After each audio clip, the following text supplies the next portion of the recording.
Bom dia, boa tarde, boa noite. Hoje eu trago um tema diferente. No limiar do século XXI, discutimos nazismo, fascismo, comunismo, como sendo tudo junto e misturado. Porém, não é assim.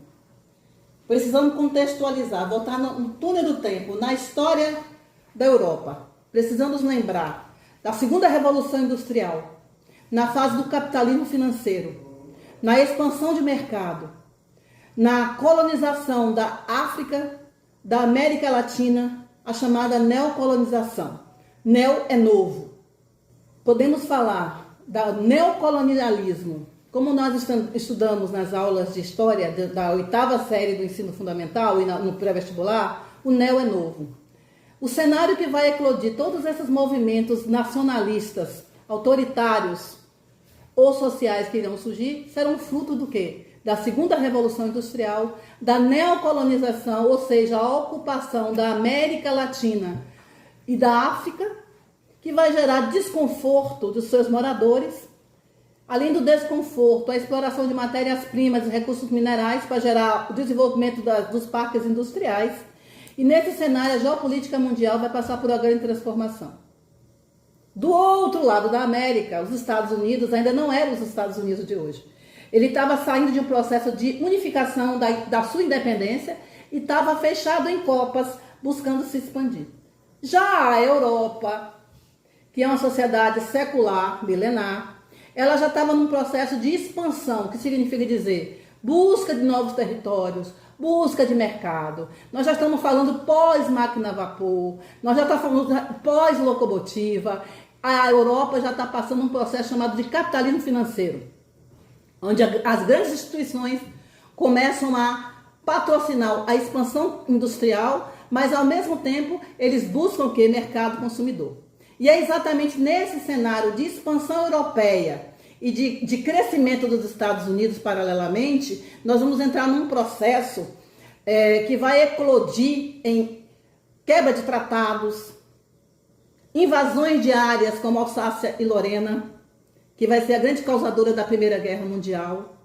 E nesse cenário, final do século XVIII, início do século XIX, no limiar do século XX, o mundo eclode numa guerra mundial.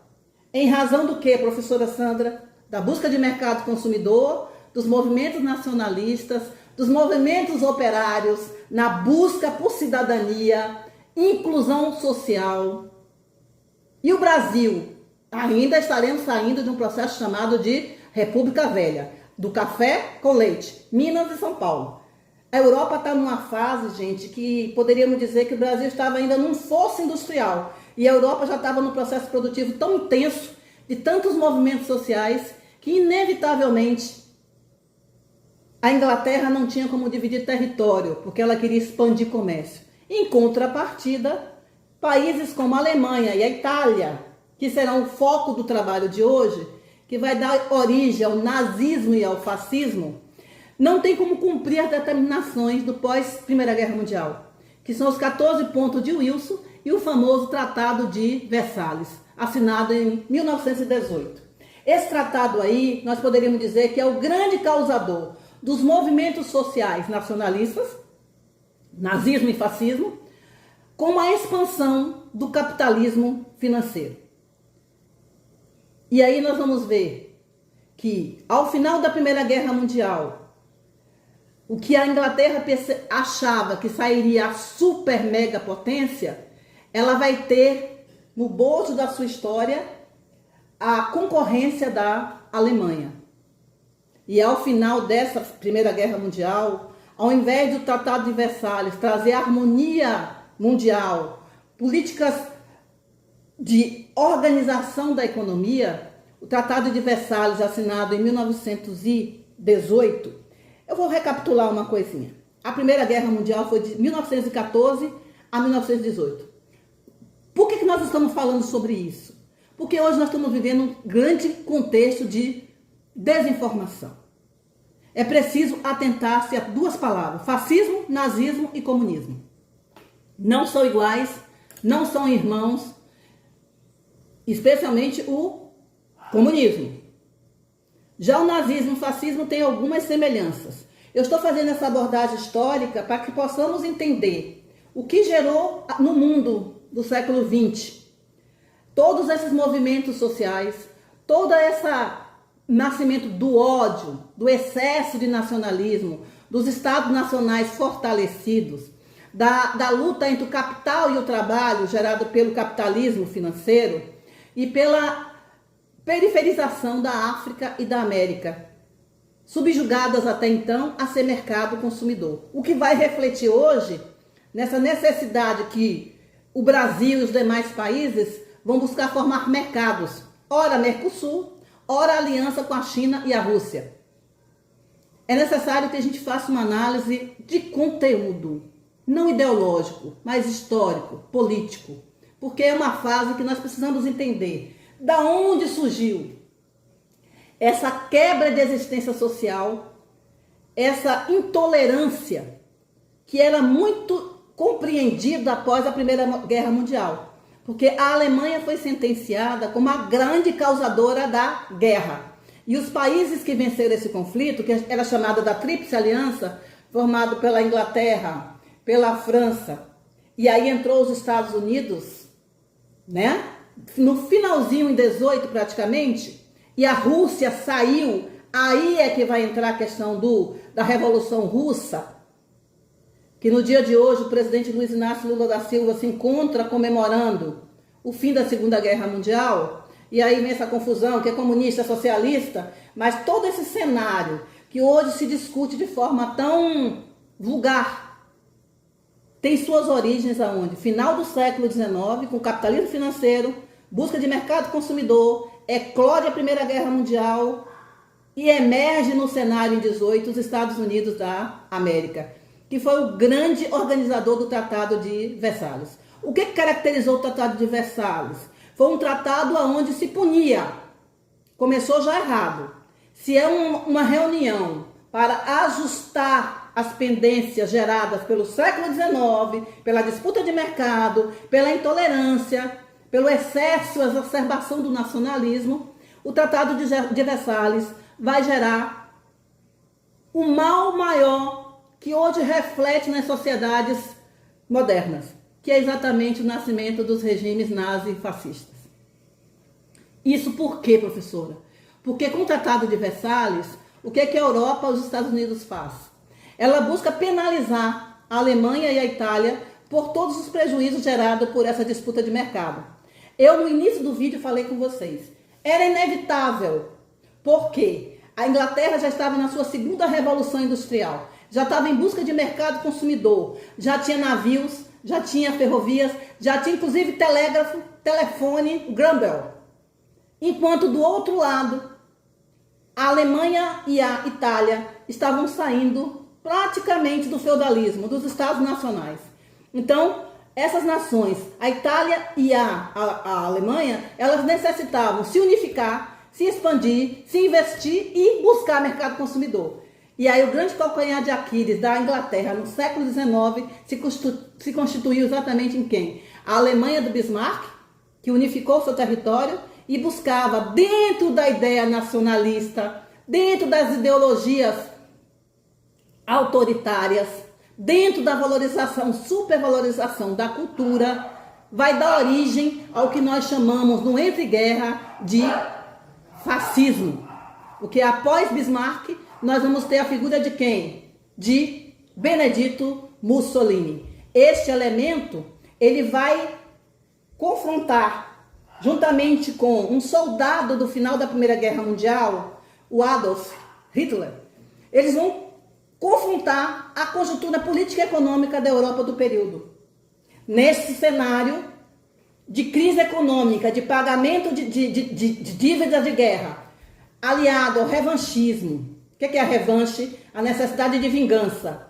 Devolução de Alsácia e Lorena, duas regiões ricas em ferro e minério, fundamental para a segunda revolução industrial.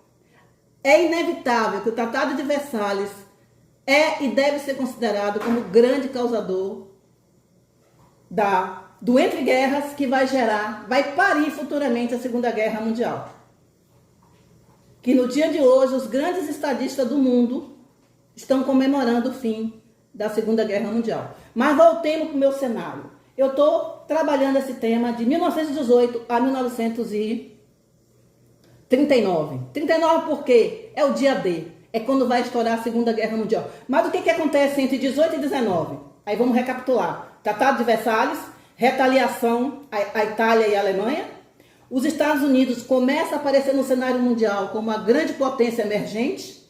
O Brasil vai estar se expandindo ainda, 1930, Revolução de 30, começando aí a sair do café para entrar no princípio industrial, muito favorável para nós. Mas os Estados Unidos já está pronto, rico, e vai liderar a reconstrução da Europa e assim tirando o polo econômico da Europa para os Estados Unidos da América. Porém, esses dois líderes mundiais, Hitler na Alemanha e Mussolini na Itália, irão fazer uma frente nacional de revanchismo. Vai buscar reconstruir suas nações. E na Alemanha, o Hitler vai buscar nos guetos. O que é gueto, gente? Região periférica. O que seriam as favelas do Brasil hoje? Vai buscar fazer o quê? Buscar jovens que tenham carências alimentares, carências intelectuais. E ele vai fazer uma coisa que era proibida pelo Tratado de Versalhes. Ele vai formar um exército paralelo, vai treinar esses jovens, vai criar as ideologias de que a Alemanha foi roubada, que a Alemanha foi humilhada e que uma nação tão próspera, tão rica, tão inteligente, tão branca, não poderia ficar fora do cenário econômico mundial. E simultânea a essa situação, os judeus, que já estavam sem terra no mundo, uma grande quantidade deles se encontram onde? No território alemão. E aí o que é que o Hitler, com a sua inteligência voltada para uma dominação mais autoritária, ele passa a culpabilizar os judeus por todas as desgraças sofridas pelo povo alemão. E aí ele vai paulatinamente entre 18 a 39, que estoura o dia, a busca do espaço vital, que é quando ele vai tentar entrar no corredor polonês. E aí eclode a Segunda Guerra Mundial. Mas durante esse período, a Itália e a Alemanha vai estar criando dentro dos seus territórios um sentimento nacionalista, um sentimento totalitário, um sentimento de Estado forte, um sentimento de construir uma educação ideológica que traga nessas pessoas o desejo único de quê? Se reconstruir, vingança e poder. É aí que nasce o fascismo na Itália, com Benedetto Mussolini, e que ele vai fazer a marcha sobre Roma em 1922, e simultaneamente Adolf Hitler vai estar nos seus guetos, nos seus territórios, criando partido nazista para iniciar o processo de dominação da Alemanha através de um regime altamente autoritário, não democrático, que nega a cidadania, mas acima de tudo, deixa bem claro, o homem está acima do Estado. Através de que mecanismo eles vão usar isso? A educação. O aparelho do Estado. Se lembrarmos de Bourdieu, o grande capital de um regime de governo é o poder da educação. Através de que, tanto no nazismo quanto no fascismo, a dominação dos meios de comunicação. A ideologização, a ideia de que tudo que a Alemanha sofria e a Itália era a culpa dos países vencedores na Primeira Guerra Mundial.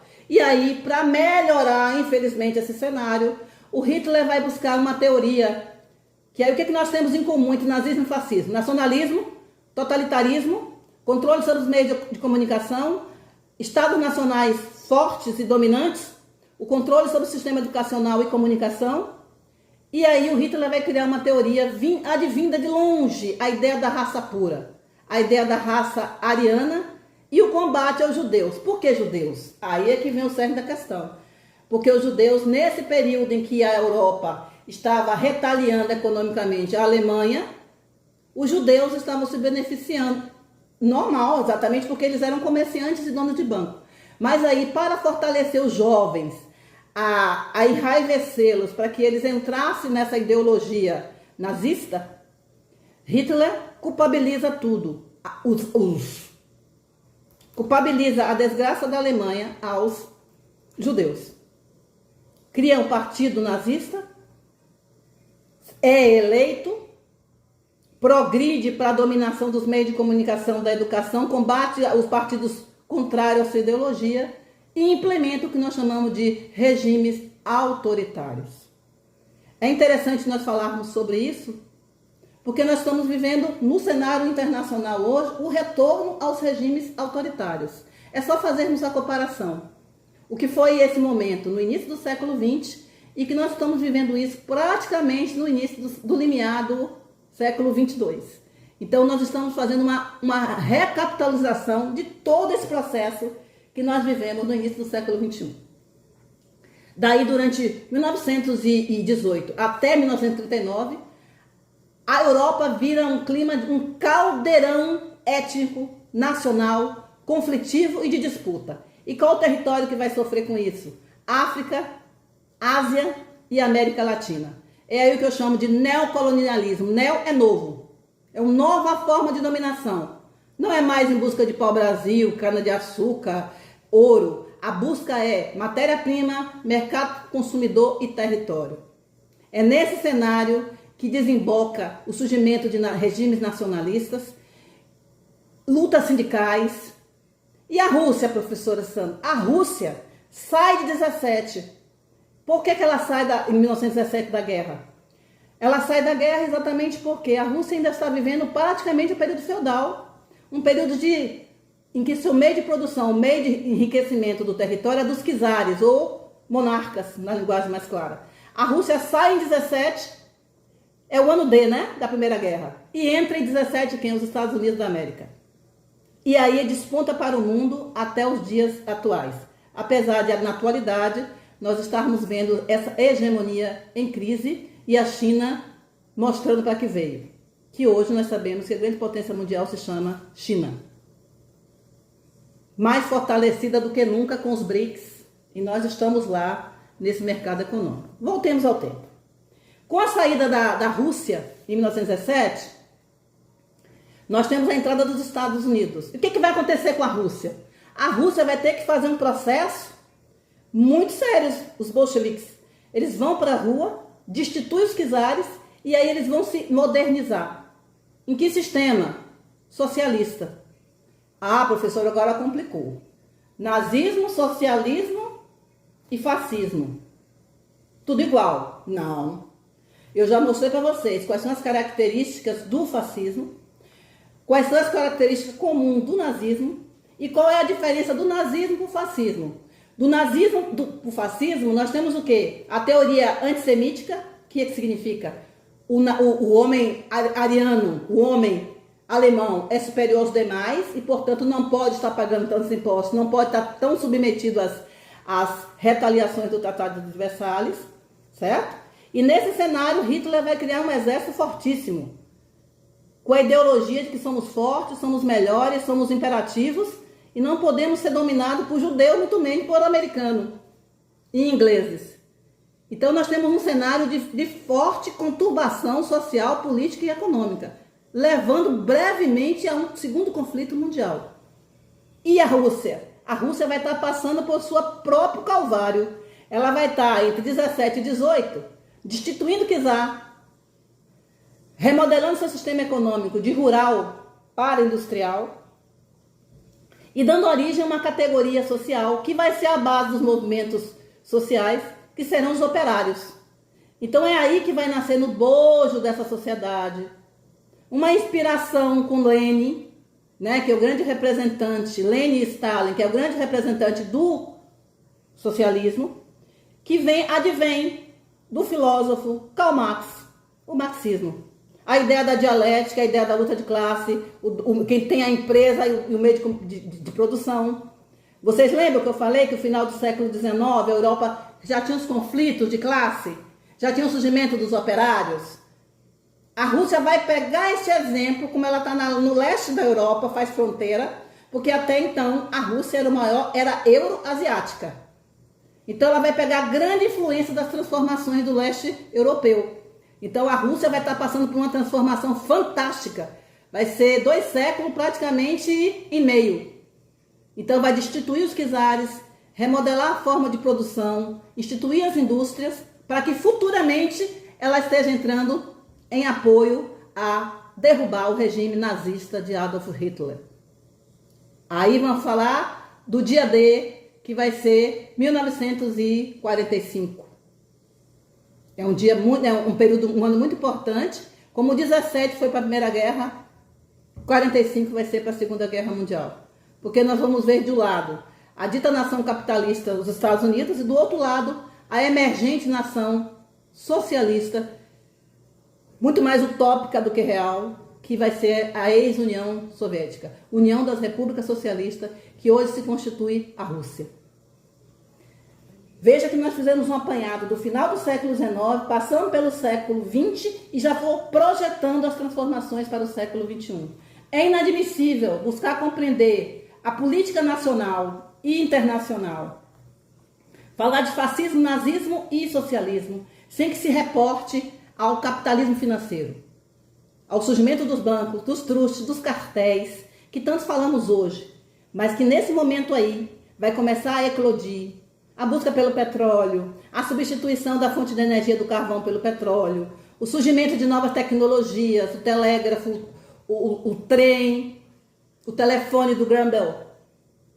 Charles Darwin, o darwinismo social. Século XIX para o século XX é um século de grandes transformações, mas ao mesmo tempo eclode os movimentos autoritários que nós temos os reflexos hoje, com a dita extrema-direita, com os movimentos no Brasil de 16, 17, o governo do Jair Bolsonaro.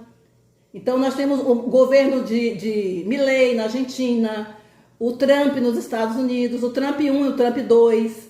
Nós vamos ver eclodir movimentos autoritários com ideologias passadas, requentadas, mas que dentro de uma sociedade onde a cidadania é negada. O que é cidadania? Esse é um conceito que vem desde a Grécia Antiga.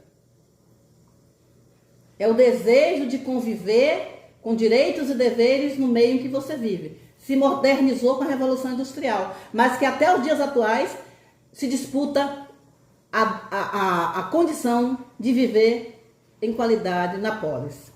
Então, esses movimentos autoritários do início do século XX, hoje ele se torna cada dia mais poderoso, cada dia mais destrutivo, porque nós estamos pós-globalização, estamos pós-Segunda Guerra Mundial, mas nós ainda estamos vivendo a utilização da intolerância, do controle dos meios de comunicação, que hoje recebe o nome de fake news, mas que na época de Hitler e de Mussolini era através dos rádios, das escolas, que era altamente partidarizada. Escola com partido, isso sim, o partido ideológico da dominação, da imposição, do ódio, da intolerância, que vai gerar a Segunda Guerra, que vai refletir no pós-Segunda Guerra Mundial, que vai refletir na bipolarização Estados Unidos e a ex-União Soviética, e que reflete hoje pós-globalização, pós-formação de mercados mais modernos, vai refletir hoje na expansão da extrema-direita no mundo e no Brasil e na América Latina, no retorno de Trump, de não se aceitar em vários países, do Orbán na Hungria, do Milei na Argentina, do Jair Bolsonaro no Brasil, do Trump 1, do Trump 2, dos grupos extremistas. Os grupos extremistas, eles utilizam essas ideologias como um mecanismo de dominação. Hoje muito mais amplo, não só em escola, em rádio, mas nos meios digitais, nas produções literárias, ampliando o make-up, né, que é a minha luta, o livro de Hitler, reatualizando palavras de ordem e que só tem espaço porque o capitalismo voltou a entrar em crise. O capitalismo é um ciclo. Então eu já defini fascismo, nazismo, fiz a expansão do capitalismo até chegar à globalização, né, que é século XIX, século XX, hoje XXI, e nós chegamos hoje à releitura do ódio, do fascismo, do nazismo e do combate ao comunismo. E é interessante falar que o que a ex-União Soviética fez, de longe, chegou aonde o filósofo Karl Marx queria. Porque, na verdade, o socialismo que chegou na União Soviética foi o real. Até porque o Estado era forte? Era. Os meios de produção estava, mas existia desigualdades sociais. Então, quando se diz que o nazismo e o fascismo é a mesma coisa que o socialismo, não o é. Não existe essa intolerância. São estados fortes, são, mas não existe essa dominação, até porque o grande investimento é na educação, na expansão do saber. E aí nós vivemos hoje uma despolitização do conteúdo, e que vários educadores têm uma dificuldade profunda ao falar de nazismo, fascismo e comunismo. Ah, professor, então a Rússia não conseguiu passar pelo projeto do Karl Marx? Não, porque o que eles conseguiram implantar foi um socialismo que saiu do feudalismo, que derrubou o czar, que entrou na indústria, que teve que entrar na Segunda Guerra para também conseguir mercado consumidor. Na verdade, eles conseguiram fazer um socialismo real. Não é aquele socialismo de superação do Estado. A ideia de Karl Marx era superar o Estado, onde todos pudessem ter a dignidade, as condições sociais, onde o Estado fosse mais humanizado. E nós não conseguimos chegar, muito menos com Vladimir Putin. O Putin é um nacionalista autoritário, de extrema direita. O Putin é de extrema direita. Então tenhamos muito cuidado ao dizer que o comunismo e o socialismo é nazista. Não é. Ah, eu sei por que vocês falam isso. Porque o Hitler sempre foi muito esperto. Ele falava da teoria da raça superior, mas Hitler era austríaco, você sabia? Ele não era alemão. A Áustria foi anexada à Alemanha. Você perceba a capacidade cognitiva desse senhor. Ele conseguia ludibriar todos, mas através de qual bandeira? Do ódio. A ideia do recalque de uma sociedade. Ele utilizou o poder da cultura para reconstruir a sociedade, mas pautada em que bandeira? O ódio, a vingança e a revanche. Será que é possível compreender hoje o que nós estamos vivendo? E isso independe de nação, né? Quando eu falo de Orbán, eu estou falando de Hungria. Quando eu falo de Trump, Estados Unidos. Quando eu falo de Putin, eu estou falando da Rússia. Então, é necessário que tenhamos essa noção. E também em relação à China. A China é um país que ele, economicamente, é capitalista total. Daí porque tomou o domínio econômico dos Estados Unidos. Por que nosso Hitler do contemporâneo Trump, né? Ele está com tanto ódio do Xi Jinping? Porque o Xi Jinping, ele é social nos costumes, na pesquisa e na educação, mas ele é, acima de tudo, capitalista no mercado externo. Ah, mas tem o Partido Comunista, professora. Tem Partido Comunista. Mas ninguém se mexe a besta com a economia chinesa. Ela é, acima de tudo, capitalista. Então, nenhuma nação conseguiu implantar o real socialismo. O socialismo que transpõe a condição de Estado. O socialismo que transpõe essas lutas periféricas de classe. Então, nós vivemos um cenário de muita confusão conceitual. É necessário abrir os olhos, é necessário compreender o que nós estamos vivendo hoje, que é um resgate das teorias autoritárias, fascistas e nazistas. Mas por que no século XXI a senhora pode me dizer que essa teoria está dando tão certo? Em razão da crise do capitalismo, o esgarçamento do tecido social, a falta de uma escolarização mais ampla, a bestialização da sociedade. Ah, a senhora está dizendo que nós somos bestas? Não. Bestializar no sentido de deter conhecimento. Existe uma diferença entre conhecimento e informação. O que é que a internet traz para nós? Informação. O que é conhecimento? É o que nós pegamos da informação e adaptamos e compreendemos. E não somos robô. Porque sair por aí decorando e falando é muito fácil. Por isso que as fake news não estão certo. Ela começa com uma frase verdadeira e no meio distorce todo o cenário. Questão da dialética, da lógica. E nós estamos tão carentes de uma educação mais reflexiva. E não me venha com a história de escola sem partido. Que os governos fascistas e nazistas deixaram bem claro. Eles têm partido, eles militarizam. E no Brasil nós estamos tendo vários estados que estão trazendo um tipo de educação muito perigosa, que é a educação militar, cívico-militar, onde vai bestializando a sociedade para aceitar o status quo. O que é o status quo? Aquilo é assim e acabou, ninguém tem que questionar. Então é um momento que eu trouxe esse tema, que meu marido pediu também para trazer, porque existe muita fake news. Hitler é socialista. Aonde que Hitler é socialista? Primeiro, não havia ninguém. O Hitler dava palestra de 3, 4 horas no sol. Os estudantes estavam de fardinha com a camisa da seleção alemã. Ninguém se mexeram 3 horas. Tinha oralidade? Tinha.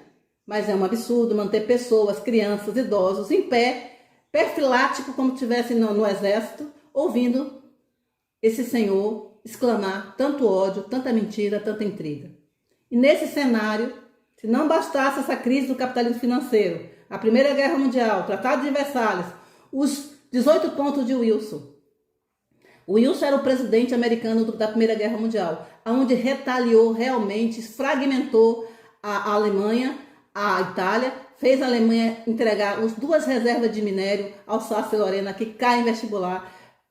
E aí, nesses 2 fatores aqui, vai fazer com que a Itália se feche, Hitler proclame em 1922 a marcha sobre Roma e, simultaneamente, Hitler ele vai estar reunificando a Alemanha, fazendo um exército forte e buscando o revide. Então, é nesse cenário de desconstrução da sociedade, dessa negação de cidadania e do ódio, que o mundo entrará na Segunda Guerra Mundial.